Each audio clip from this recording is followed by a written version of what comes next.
Hello, welcome back to Regulatory Affairs 101 for the IND Preparation and Submission Miniseries.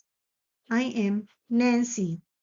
In today's episode, we are covering a critical but often underestimated part of the IND life cycle, post-submission maintenance. Once your IND is submitted, the work doesn't stop. In many ways, it actually begins. Let's walk through what sponsors must do to stay compliant, responsive, and inspection ready throughout clinical development. After an IND is filed, FDA begins its 30-day safety review. During this period and throughout the study, FDA may issue information requests or IRS. This can relate to clinical design, CMC details, or safety clarifications. As the sponsor, your responsibility is to maintain continuous compliance, clear documentation, and proactive communication with FDA. Post-submission maintenance is essentially the operational backbone of your IND. Once the 30-day review period has passed and no clinical hold is imposed, your clinical team can initiate the study. From there, your ongoing responsibilities include monitoring and responding to FDA information requests, submitting amendments, managing safety reports, preparing annual reports, updating protocol and CMC information, and maintaining a complete audit-ready regulatory archive. This is where strong internal processes make or break IND compliance.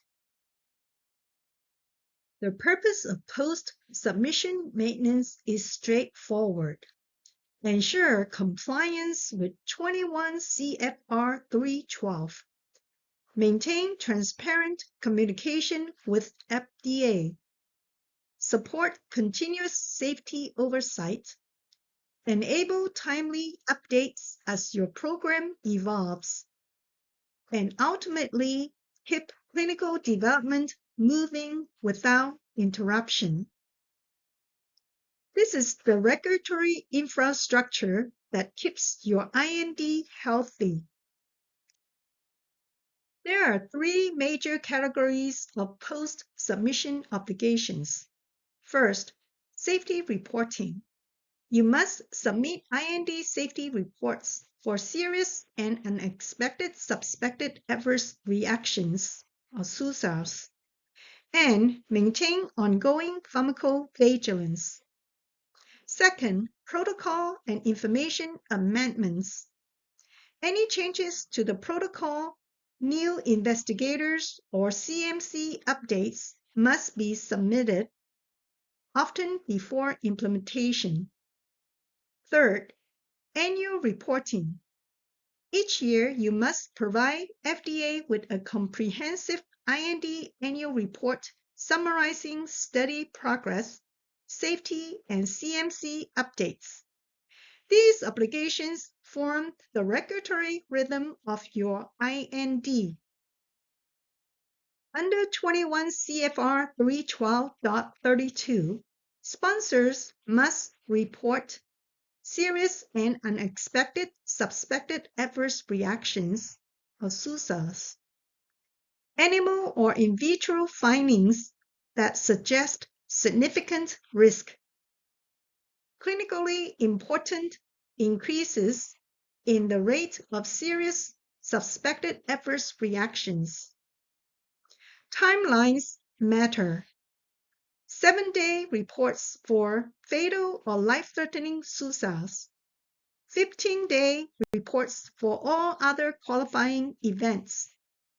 Accurate assessment and timely reporting are essential for patient safety and regulatory compliance. Protocol amendments are required when changes affect subject safety, study design or scientific rationale, dosing eligibility or endpoints, or when adding new study arms or cohorts.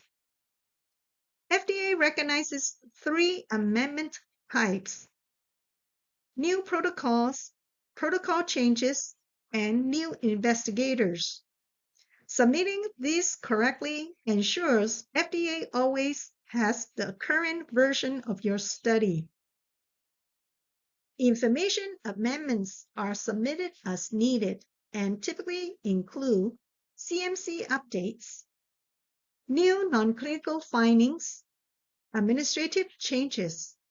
These updates keep FDA informed of evolving data that may impact risk-benefit.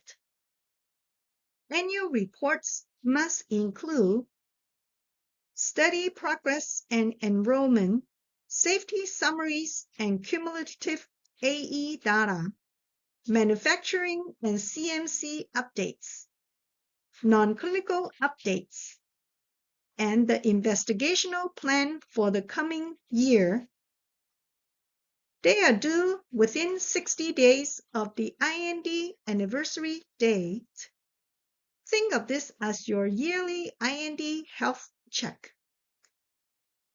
Throughout development, you will engage with FDA through information requests, safety clarifications, CMC questions, and formal meetings type A, B, C, or D. Best practices include responding promptly, maintaining version control, and providing clear data-driven justifications. CMC changes are common as programs scale. Examples include manufacturing site changes, process improvements, specification updates, stability data additions. Each change must be assessed to determine whether it requires an amendment or can be captured in the annual report. Documenting comparability and risk assessments is essential. Sponsors must maintain complete IND history, all correspondence, all submissions and amendments. This ensures inspection readiness and supports continuity across teams. To stay ahead, establish strong SOPs. Maintain proactive communication with clinical and CMC teams. Conduct periodic IND health checks. And ensure timely, consistent submissions.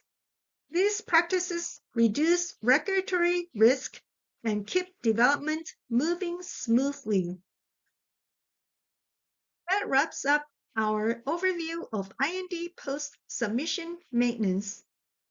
In the next episode, we'll continue building your regulatory toolkit for successful IND development. Thank you for watching.